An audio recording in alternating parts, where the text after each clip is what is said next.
Olá, graças e paz, mais uma manhã com vocês neste quadro Café com Reflexão.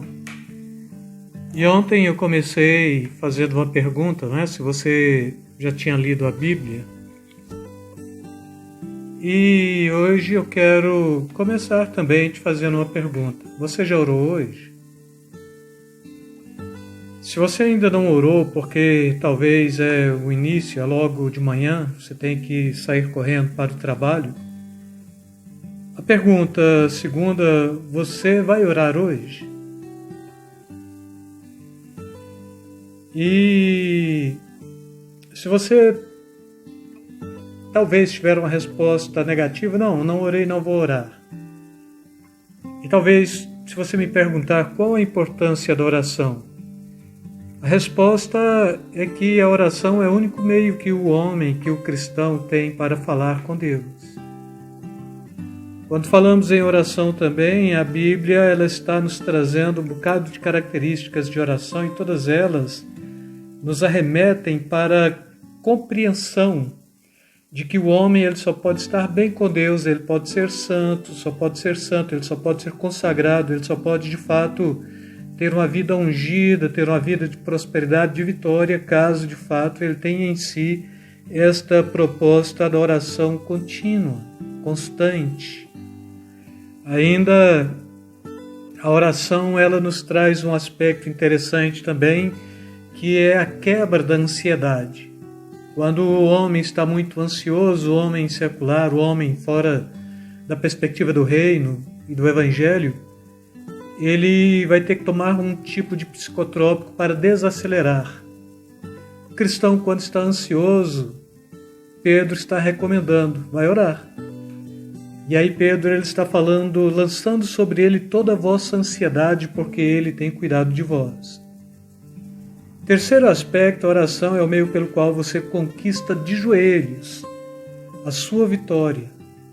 E ainda o salmista, no Salmo 102:17, ele diz: Ele atenderá a oração do desesperado e não desprezará o seu coração ou a sua oração.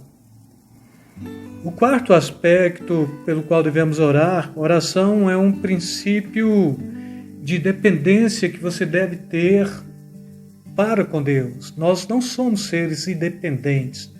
Nós somos seres dependentes, dependemos de Deus, dependemos da graça de Deus, dependemos da misericórdia de Deus, dependemos do bom favor do Senhor, dependemos do braço forte de Deus que sempre é por nós, dependemos deste Deus que a Bíblia diz, chama à existência as coisas que não são pelo poder da sua palavra. Dependemos deste Deus que move céus e terra para abençoar um servo seu, e toda a ação de Deus em relação a estas circunstâncias, trazer à existência as coisas que não são, mover céus e terra, parar o sol, abrir mar vermelho, sempre foi porque teve um clamor, teve ali um tipo de oração, e geralmente o tipo de oração da aflição, da angústia, da perseguição do inimigo para eliminá-lo totalmente. No contexto de Josué, o inimigo era homens, inimigos do reino de Deus. No nosso contexto, o inimigo é o inimigo de nossa alma mesmo, é Satanás. E a Bíblia diz, é principados, potestades, dominadores dos ares e espíritos da maldade, não é? A quinta razão que nós devemos orar é porque, mesmo sendo filho de Deus, Jesus, como um homem perfeito, 100% homem perfeito, ele só conseguiu prevalecer em seu ministério, que lhe estava proposto, o ministério da cruz mesmo, através da oração. E aqui ele tem um momento de oração aflitiva, a oração no Getsemane, e ele está clamando, Senhor, se possível, passa de mim este cálice, mas todavia não seja como eu quero, mas como tu queres. Então, o próprio Jesus, o Filho de Deus, o Verbo encarnado, este homem perfeito, plenamente homem, 100% Deus, na sua condição 100% homem perfeito, não homem do pecado, ele só pôde prevalecer através da oração.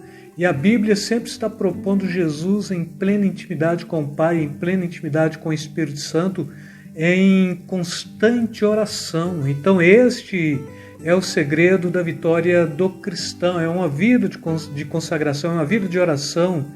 E depois, por que devemos orar, não é? Porque a Bíblia está propondo e olhai, vigiai e orai, porque não sabeis quando chegará o tempo. Marcos 13, 33. Então, sem vigilância, sem oração e sem percepção de vida, Jesus pode voltar e você pode não estar apercebido. Depois, vigiai e orai para que não entreis em tentação. Na verdade, o espírito está pronto, mas a carne é fraca. É o próprio Jesus quem está falando por estas duas vezes. E na terceira vez, não é? 1 Coríntios 16, 13, vigiai, estáis firme na fé, portai-vos varonilmente e fortalecei-vos. E depois é aquela referência que todos nós conhecemos também, que é 1 Tessalonicenses 5,17, orai sem cessar. Então, um cristão, ele nunca vai perder por estar de joelhos, orando, clamando, e tudo ele tem a perder quando ele deixa de ter esta proposta de estar orando, de estar buscando a face do Pai. E é quando é em oração que você sabe quais são os desígnios de Deus para com a sua vida, é quando é em oração que você pode suportar as agruras da vida, é quando é em oração que você pode, de fato, resistir todas as provações, todas as tentações. É quando em oração que você consegue levar uma vida sem blasfemar contra Deus, sem blasfemar contra o Pai, contra o Filho, contra o Espírito Santo. É somente através da oração que você consegue ter, de fato, esta vida de vitória. A vida cristã, ela é uma vida que se pauta por dois aspectos. Falei ontem, o primeiro é o conhecimento da palavra de Deus, o segundo é a oração. Tem mais aspectos, mas como eu falei, o primeiro aspecto de ontem é a palavra de Deus, o segundo aspecto de hoje, que é a oração. Então, estes dois aspectos é de suma importância para que o cristão possa ter em si a certeza e a convicção de que ele é mais do que vencedor. Paulo está falando, posso todas as coisas naquele que me fortalece. E no livro de Apocalipse traz algo interessante, irmãos, porque a proposta é que toda oração de um cristão, de um servo, todo lamento, toda angústia proposta a Deus em aflição é colhida em taças, e que posteriormente estas taças serão derramadas sobre a terra como sinal de juízo que Deus vai estar trazendo para a humanidade ímpia, para a humanidade que não creu na existência de Deus, não creu na proposta de Deus e nem teve esta consciência de levar uma vida em santidade e em prudência. Então a sua oração ela é colhida em taças e posteriormente, do ponto de vista bíblico, de Apocalipse, principalmente, esta oração colhida ela será lançada na terra como sinal de juízo. Então, esta oração que você faz hoje, angustiado, sofrido, por estar sendo perseguido, por estar sendo injustiçado, Deus está colhendo ela para posteriormente te justificar com ela.